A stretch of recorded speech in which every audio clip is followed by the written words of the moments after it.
नमस्ते दोस्तों, आपका गोल्ड प्राइस टुडे न्यूज में स्वागत है। और सोने का भाव $3500 तक पहुंच गया और उसके बाद वापस रिटर्न हो रहा है। तो क्या ये गिरावट का संकेत है, क्या ये करेक्शन है, और आगे चांदी का भाव कैसा रहेगा, इस पर बात करने के लिए हमारे साथ निर्मल बैंक से कुणाल शाह जी हैं।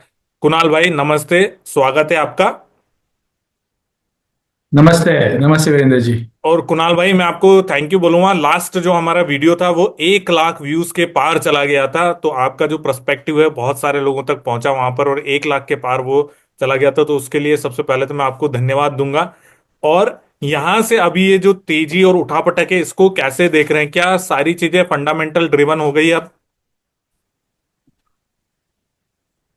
वीरेंद्र जी, देखिए, ये जो सबसे पहले आपको 1 लाख व्यू के लिए कॉन्ग्रेचुलेशन। आपका भी इसमें बहुत बड़ा योगदान है। आपकी चैनल के माध्यम से हम हमारा पर्सपेक्टिव व्यूअर्स को पहुंचा सकते हैं जिससे उनको बेनिफिट हो सके। सो सबसे पहले मैं गोल्ड का ये जो अभी लास्ट आपने जो मूवमेंट देखा उसको मैं कंपेयर करूंगा with crude oil in 2008 when crude oil prices moved up from $100 to $150। 50% price बढ़ गए थे वहां पे। किसी को समझ में नहीं आ रहा था क्या कर रहे। रोज सवेरे उठो, ऑयल $5 $8 ऊपर। I remember those time very. मुझे वो दिन बहुत अच्छी तरह से याद है। तो जैसे जैसे वो प्राइस बढ़ते थे, 100 से $150 एकदम फास्ट हुआ। और बिलीव मी, वो टाइम पे कोई कैपिटलाइज नहीं कर पाया। वहां पे थियरी ऐसी थी कि पीक क्रूड ऑयल, ये जो बड़े बड़े इन्वेस्टमेंट बैंक्स है उसने रिपोर्ट निकाले थे, पीक क्रूड ऑयल थियरी। अभी क्रूड ऑयल मिलने ही नहीं वाला है। उसके बाद अगर आप देखेंगे तो ग्लोबल क्रूड ऑयल का प्रोडक्शन 80 मिलियन बैरल था। वो आज 106 107 मिलियन बैरल ऑयल हो गया है। 25 मिलियन बैरल का पर डे का प्रोडक्शन बढ़ा है उसके बाद। सो ये नेचर ऑफ फ्यूचर मार्केट है। इसमें ऐसी मूवमेंट आती रहती है। सिल्वर में हंट ब्रदर्स के टाइम पे ऐसा स्पेकुलेशन हुआ था। ऐसा निकल में भी स्पेकुलेशन हुआ था। सो फ्यूचर मार्केट है, स्पेकुलेशन तो होना ही है। There is no way speculation नहीं होगा, पॉसिबल ही नहीं है। So we have to just brace. हमें हमें तैयारी रखनी है होती है कि ऐसे टाइप की मूवमेंट आती है तो हम सरप्राइज ना हो जाए, हम हमारा रिस्क मैनेज करें। आज सबसे बड़ी जो दिक्कत इंडिया में या ग्लोबल सबको हुई है गोल्ड में, वो है एम टू एम डिफरेंस। सो कल जो 99,300 400 का जब हाई और $3500 का जब हाई लगा, तो जो एम टू एम डिफरेंस भरना होता है, क्या वो आपके पास है भरने के लिए? सबसे बड़ा पॉइंट जो मैं आपको, ग्रीड में कभी भी कोई भी पोजीशन बिल्ड करते हैं, हमारी कैपेसिटी है 2 लॉट की और हमने खड़े कर दिए 10 लॉट। सो ये गोल्ड की जो रैली है वो सबसे बड़ा लेसन है इन्वेस्टर ट्रेडर सबको, कि बहुत लिमिटेड क्वांटिटी में काम कीजिए, आपकी कैपेसिटी के अनुसार काम कीजिए। और प्राइजेस 5-10% 15% ज्यादा वॉलेटाइल हो जाते हैं तो एम टू एम भरने की क्षमता होनी चाहिए। ये जो डे ट्रेडिंग का पर्सपेक्टिव है या 2 दिन का 3 दिन का जो पर्सपेक्टिव है, वो काम नहीं लगता है। हमारे गाइडेंस के थ्रू हम जिसको रिकमेंड करते हैं, तो कल 99,300 का जब मैं रेट देखा, तो बिलीव मी, सबसे ज्यादा अपसेट मैं था। क्योंकि अगर मैं किसी को रिकमेंड कर रहा हूं कि भाई ये लेवल्स पे आप धीरे धीरे ऊपरी स्तर पे प्रॉफिट बुक कर दीजिए, या यहाँ से अभी तेजी नहीं लग रही है और उसके बावजूद भी प्राइस बढ़ते हैं, तो वो टाइम पे हमको भी प्रेशर आता है कि ये क्यों हो रहा है, क्या हो रहा है, किधर हम तो रॉन्ग नहीं जा रहे। और सडनली हमने शाम को यूएस के ट्रेजरी सेक्रेटरी का स्टेटमेंट आते हुए देखा, जहां पे उन्होंने कहा कि चाइना के साथ हम डील कर लेंगे। सो ये जो चीजें हो रही है या ये जो चीजें हुई है, इससे सबसे बड़ी जो सीख है वो आपको आपका रिस्क मैनेज करना है। Now coming to the main point, आगे क्या लग रहा है। सो ये जो ₹5,000 की रैली, तीन इनफैक्ट 94,000 से 99,000, ₹5,000 की रैली जो नॉन स्टॉप आई है, इसमें कोई फंडामेंटल नहीं था। It was a fear factor. Gold हमेशा जब जब फियर बढ़ता है तब गोल्ड रिस्पॉन्ड करता है। गोल्ड ने रिस्पॉन्ड किया और थोड़ा ज्यादा स्पेकुलेशन हो गया। एकदम सिंपल है। यहां से क्या लग रहा है, सबसे पहले it is not possible for US to go on the way they are going on with China. ये जो 145% ड्यूटी जो लगाई है, ओके, वो पॉसिबल ही नहीं है। सो वो 145% ड्यूटी के साथ वो चाइना अभी 2 महीने में जो इन्वेंट्री यूएस के स्टॉकिस्ट ने भर के रखी है, बराबर है, वो इन्वेंट्री खत्म हो जाती है। उसके बाद क्या? अभी यूएस से, चाइना से, इंडिया से आईफोन मंगा दिए, उसके बाद क्या? 2 महीने बाद क्या? फिर तो 150% टैरिफ से लेना पड़ेगा उनको। तो ये, इसे एकदम सिंपल भाषा में समझा है, इसे कहते हैं कि हुल देना, या आप किसी को थॉट कर रहे हो किसी को, और सामने वाला, चाइना झुका नहीं, चाइना सामने डबल जोर से रिस्पॉन्ड किया। तो फाइनली यूएस ने अपना स्टैंड कमजोर करके कल ट्रेजरी सेक्रेटरी के थ्रू मैसेज दिलाया है कि भाई हम लोग चाइना पे इजी जाएंगे और हमारे बीच में पॉजिटिव ट्रेड डील हो जाएगा। चाइना ने नहीं बोला है अभी तक, बट यूएस ने इंटेंट अपना दिखाया है कि भाई हमने जो किया था वो हम रिवर्स करने के लिए रेडी है। तो यूएस और चाइना के बीच में आने वाले 1-2 महीने में डील होने ही वाली है। सो गोल्ड मेरी राय में कल ऑलरेडी पीक आउट हो चुका है। सो मुझे नहीं लग रहा है कि ये गोल्ड फिर से, हमने जो कल के लेवल देखे हैं, एटलीस्ट 2-3-4 महीने तक तो वो आने के चांस नेग्लिजिबल लग रहे हैं। ट्रम्प साहब की ट्वीट के ऊपर मेरा एनालिसिस फेल है, बट मेरा ऐसा मानना है कि मैं क्लियर व्यू देना चाहूंगा। मुझे लग रहा है गोल्ड पिक आउट हो गया है।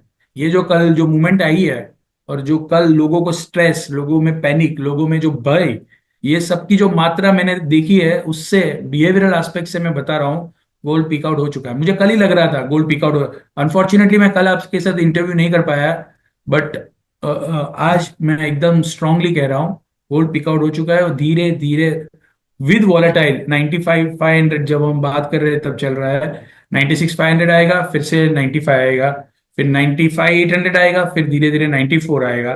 सो ऐसे ऐसे करके मुझे $3,000 पे गोल्ड कंजर्वेटिवली जाता हुआ दिख रहा है। और सेकंड, $2,900 भी आ सकता है। So the party time in gold is over, और थोड़ा प्रॉफिट टेकिंग और करेक्शन का माहौल चालू होगा गोल्ड में, and that will continue for some time. So मेरी राय में ये जो पूरा स्पेकुलेशन कल हुआ था वो फाइनली बर्स्ट हो चुका है। So it's it's a time to sell. आपकी इन्वेंट्री हेज कर सकते हैं या फिर प्रॉफिट बुक कर। और कुणाल भाई, हम देखें जेरोम पावेल को लेकर, पहले फेडरल रिजर्व के चेयरमैन जो उनको लेकर कुछ स्टेटमेंट देते हैं, फिर कल आज बोला कि अभी मैं नहीं हटाने वाला हूं। पहले तो बोल रहे थे कि लूजर बोलते हैं उनको, कुछ कुछ बोलते हैं डोनाल्ड ट्रम्प। और आज जब ये बयान सामने आया कि नहीं हटाने वाला हूं मैं उनको टर्म से पहले, तो कहीं ना कहीं उसने भी इस जो तेजी है उसके ऊपर कहीं ब्रेक लगाया, क्योंकि जो तेजी आ रही थी वो डॉलर इंडेक्स में गिरावट की वजह से आ रही थी। अभी कैसे देख रहे हैं डॉलर इंडेक्स और उसका क्या इम्पैक्ट पड़ेगा? जी, देखिए, डॉलर इंडेक्स का ओवरऑल व्यू नेगेटिव ही है। बट अगर मैं कल का गोल्ड का हाई, $3,500 का हाई अज्यूम करता हूं, तो मेरी राय में 150 बेसिस पॉइंट का इंटरेस्ट रेट कट यूएस का, वो ऑलरेडी $3,500 में आ जाता है। तो अभी कल उठ के फेडरल रिजर्व 1 महीने बाद आके 50 बेसिस पॉइंट या 25 बेसिस पॉइंट रेट कट करती है, वो 33-3400 के डॉलर के अंदर ऑलरेडी प्राइस इन है। गोल्ड ने क्या किया है अभी, लास्ट 3 महीने में जो बढ़ा है गोल्ड, 4 महीने में, वो 4 महीने में जो भी पॉजिटिव कारण गोल्ड में तेजी के आ सकते हैं, वो सब डिस्काउंट कर दिए है। अभी हो क्या गया है, लोगों को क्या होगा, 99,000 गोल्ड देख के 95 से 96,000 आएगा, लोगों को लगा $4,000 घटा है लेने जाओ, तो वो $2,000 और घट जाएगा। फिर 94,000 पे लगेगा कि नहीं ये तो 6,000 घट गया, 94 में लगे तो 92 होगा। आप समझ रहे हैं? तो लोगों के दिमाग में ऐसा बिठा दिया है गोल्ड में मंदी है ही नहीं। अरे भाई, बट जब गोल्ड 3,200 पे या 3,100 पे आप बोलते हो 3,400 500 होगा, और 500 हो भी गया, तो कौन सा बड़ा अचीवमेंट है? 10% बढ़ा है, कौन सा बड़ा अचीवमेंट है? अभी सब बातें कर रहे हैं $4,000 की, 4,050, $4,500 की। यही टाइम होता है बेचने के लिए। मैं ऐसा नहीं बोल रहा हूँ लॉन्ग टर्म में नहीं होगा, हो सकता है लॉन्ग टर्म में, बट एटलीस्ट नियर टर्म में वो पिक आउट। वही लास्ट टाइम भी मैंने आपके शो पे जो लोगों को समझाने की ट्राई की। So market is much bigger than my view and my perspective. मेरा जो व्यू और पर्सपेक्टिव, इससे मार्केट कई गुना ज्यादा बड़ा है। तो मैं मेरे व्यू पे एडमेंट हूँ, मैं मेरे व्यू पे बना रहा हूँ। मुझे लग रहा है कि अपसाइड नियर टर्म में गोल्ड में ज्यादा नहीं है, और धीरे धीरे गोल्ड के प्राइसेस नीचे आने वाले हैं। सो सेल ऑन राइस की रणनीति अपनानी चाहिए। बहुत कम मात्रा में, कम क्वांटिटी में काम कीजिए, जाकि आपका M2M आप मैनेज कर सको। वॉलेटिलिटी बहुत ज्यादा रहने वाली है। सो मैं ऐसा नहीं कह रहा हूं कि वॉलेटिलिटी नहीं रहेगी। ये फिर से ऊपर जाएगा, 96, 96,500 फिर से नीचे आ जाएगा। बट धीरे धीरे धीरे धीरे इसका जो डायरेक्शन है अभी, वो नीचे की ओर ही जाने वाला है। और चांदी में कुणाल भाई, चांदी तो जो है, हम लोग चांदी की 1 लाख की बात कर रहे थे, सोना 1 लाख पहुंच गया। यही होता है, जिधर किसी का ध्यान नहीं होता है उसमें ही सबसे पहले बड़ा काम हो जाता है। चांदी में मेरा व्यू बुलिश है। मैं चांदी में भी बुलिश हूँ। मुझे नहीं लग रहा है कि, सी देखिए, ये मार्केट में दो टाइप से काम हो सकता है। एक, आप छोटा छोटे ट्रेडिंग करते रहो और ट्रेंड को फॉलो करते रहो। हमारे साइड से मैं हार्डकोर फंडामेंटलिस्ट हूँ, और मैं मेरे फंडामेंटल को पकड़ के रखता हूँ। अभी चांदी में क्या सबसे, आज गोल्ड 2,000 रुपये डाउन है और चांदी 200 रुपये भी क्यों नहीं डाउन है? उसका रीजन ये है कि अगर ट्रम्प और चाइना के बीच पे कोई भी पॉजिटिव अग्रीमेंट होता है, तो जो सोलर का डिमांड चाइना से कम होने वाला था, वो बढ़ जाएगा फिर से। अगर यूएस और चाइना के बीच पे टैरिफ की केस पे क्लैरिटी आ जाती है, तो सोलर का डिमांड सीधा चाइना में एकदम जूम अप हो जाएगा। फिर से एक्सपोर्ट चालू हो जाएगा यूएस को। तो ये वो सिनारियो अभी प्ले आउट होना चालू करेगा। तो चांदी में कोई मंदी नहीं होने वाली है। अगर गोल्ड 3,000 रुपया घटता है, तो चांदी कायदे से 1,000-1,500 रुपया घट सकती है। बट उससे ज्यादा मंदी मुझे नहीं लग रही है। ऐसा नहीं लग रहा है कि गोल्ड 5,000 रुपया डाउन हो जाएगा तो सिल्वर 10,000 रुपया डाउन हो जाएगी। No, that is not likely to happen. और इंडस्ट्रियल मेटल्स में ये, अगर यूएस और चाइना के बीच में पॉजिटिव डेवलपमेंट होते हैं बात के, तो इंडस्ट्रियल मेटल्स में तो तेजी होगी। तो सिल्वर घटा क्यों इंडस्ट्रियल मेटल्स के पीछे? तो सिल्वर बढ़ेगा भी इंडस्ट्रियल मेटल के पीछे। तो ये गोल्ड सिल्वर का रेशियो, मैं मुझे याद है ये 89 था। तब मुझे लग रहा था कि ये रेशियो बहुत ज्यादा हो गया है, और कल हमने वो रेशियो को 106 जाते हुए देखा है। और आज वो रेशियो 101 है। तो मुझे लग रहा है ये रेशियो, गोल्ड सिल्वर रेशियो 96 की ओर जा रहा है। सो सिल्वर शुड आउट परफॉर्म, और सिल्वर में और इंडस्ट्रियल मेटल्स में तेजी रहेगी। और गोल्ड में हर उछाले पे करेक्शन, प्रॉफिट टेकिंग माल आता ही रहेगा। सो अभी गोल्ड में जो लॉन्ग, जिसने लॉन्ग किया था वो धीरे धीरे एग्जिट करेंगे। जो स्पेक्यूलेशन हमने कल देखा था मूवमेंट, वो हो गया। अभी टाइम टू गो डाउन। पर मैंने अभी कल देखा था कि यूएस जो है, साउथ एशियन कंट्रीज है, वहां पर 3500% यानी 3,500% जो है सोलर पैनल के ऊपर टैरिफ लगा रहा है। तो 4 देश है, जिसमें वियतनाम, कंबोडिया करके ऐसे 4 देश हैं। तो ये मतलब 100, 200, 400 तो सही है, पर 3500% मतलब ये क्या रैशनल है? ये रैशनल ये है कि कोई भी नंबर वो लगा दिया, उनका बोलना क्या है, वो चाइना को मैसेज दे रहा है कि तुम तुम्हारा माल अगर वियतनाम या कंबोडिया भेजोगे, या तुम्हारी फैक्ट्री वियतनाम या कंबोडिया में लगाओगे, और उधर से हमको माल एक्सपोर्ट करोगे, तो वो भी तुम्हारा सपना भूल जाओ। कोई 3500% रहने वाला नहीं है। कोई 3500% ड्यूटी होता है क्या? उसका मतलब क्या है? आपने वियतनाम को प्रैक्टिकली बंद कर दिया, वियतनाम को चौकड़ी मार दिया। तो वियतनाम को आपने अगर चौकड़ी चौकड़ी मार दिया है, बराबर है, तो खुला बोल दो ना, वियतनाम से एक्सपोर्ट ही अलाउड नहीं है। वियतनाम के not export to US. US. But ये सब political way of making superiority, अपनी सुपीरियरिटी दिखा रहा है। चाइना को दिखा रहा है कि तुम ऐसा करोगे तो मैं ऐसा कर दूंगा, ये करोगे तो एक साइड पे ट्रम्प साहब ये कर रहे हैं, और दूसरी साइड पे ट्रेजरी सेक्रेटरी आके बोलते हैं there will be a deal with China. फिर रात को ट्रम्प का स्टेटमेंट आता है। तो क्या है, एकदम सिंपल है। मैं आपको ये जो टैरिफ का जो पूरा ये इनका ये पूरा जो प्रोपेगेंडा और शो ऑफ है, आज सवेरे में एक वीडियो सुन रहा था।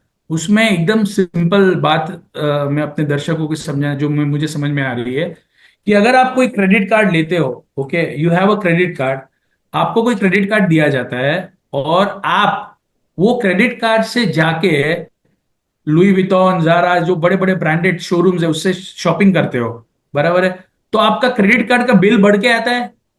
तो वो जब क्रेडिट कार्ड का बिल बढ़ के आता है, तब आप आके क्या कहते हो कि ये स्टोर वाले हमें लूट रहे हैं, ये स्टोर वाला की वजह से मेरा क्रेडिट कार्ड का बिल आया है, ये स्टोर ही नहीं होते तो मेरा बिल नहीं आता था। तो ये ट्रम्प साहब कर रहे हैं। ट्रम्प साहब ऐसा कर रहे हैं कि चाइना के साथ हमारा ट्रेड डेफिसिट बढ़ रहा है। अरे भाई, किसने तुमको बोला लो उधर से?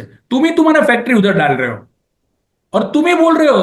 तो ये जो टैरिफ बैरिफ जो सब चला है, एक बार हमने देखा है कि इलॉन मस्क और बड़े बड़े मनी मैनेजर्स है जो यूएस में है, वो लोग ने भी इसको अपोज, इलॉन मस्क भी एक बार बोले कि ये टैरिफ का ये चल क्या रहा है, तो ये नहीं होना चाहिए ऐसा। तो ये धीरे धीरे सब डिफ्यूज ही होने वाला है, रीजनेबल टैरिफ पे सब सेटलमेंट होने वाला है पूरे वर्ल्ड में। यही होने वाला है इवेंचुअली। तो फिर से एक दिन आके फिर से स्टेटमेंट मारेंगे, फिर से गोल्ड बढ़ेगा, फिर से वो नीचे ही आने वाला है। कोई रिसेशन बिसेशन जैसा अभी सीन नहीं लग रहा है। वो धीरे धीरे चाइना के साथ मिलके ये सब सेट ऑफ कर डालेगा, और उसके बाद कोई भी उछाल आता है वो बेचने के लिए आने वाला है, ऐसा मेरा मानना है। तो यहाँ से सोने और चांदी के, ये मेरा आखिरी सवाल है कुणाल भाई, मेक और ब्रेक लेवल, मतलब जो हमारे दर्शक है उनको ध्यान रहे, ताकि मेक और ब्रेक ब्रेक लेवल कौन से, 1 मिनट में अगर आप बता पाए, सोना और चांदी। ये जो लेवल है ना वीरेंद्र जी, ये सबसे बड़ा उल्लू बनाने का स्कीम है।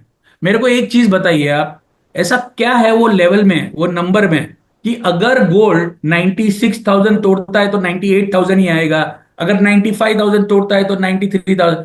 आप ट्रेंड डायरेक्शन समझना चाहिए। ये लेवल है ना, ये उल्लू बनाने का गेम है।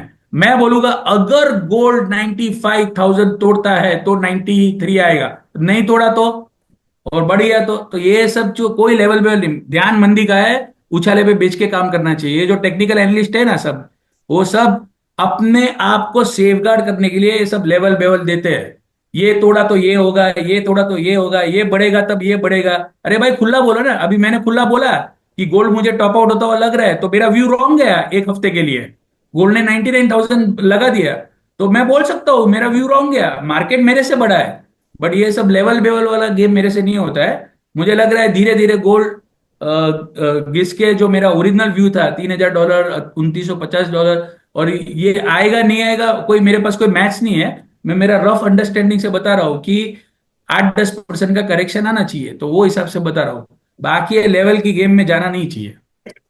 चलो कुणाल भाई, अच्छा लगा आपसे बातचीत करके। हम्म। और दोस्तों, यहाँ मैं बता दूं आपको कि ये वीडियो हमने सिर्फ जानकारी के पर्पज से बनाया है। अगर आप किसी प्रकार की कोई सोने चांदी की खरीद बिक्री करते हैं, तो पहले अपने वित्तीय सलाहकार की राय लीजिएगा, उसके बाद ही काम करिएगा, क्योंकि मार्केट बहुत अनसर्टेन है। किसी एक न्यूज, किसी एक स्टेटमेंट, किसी एक ट्रूथ सोशल पर डोनाल्ड ट्रंप के दिए बयान से बाजार ऊपर या नीचे हो जाता है, तो आप लोगों को उसके ऊपर भी ध्यान रखना है।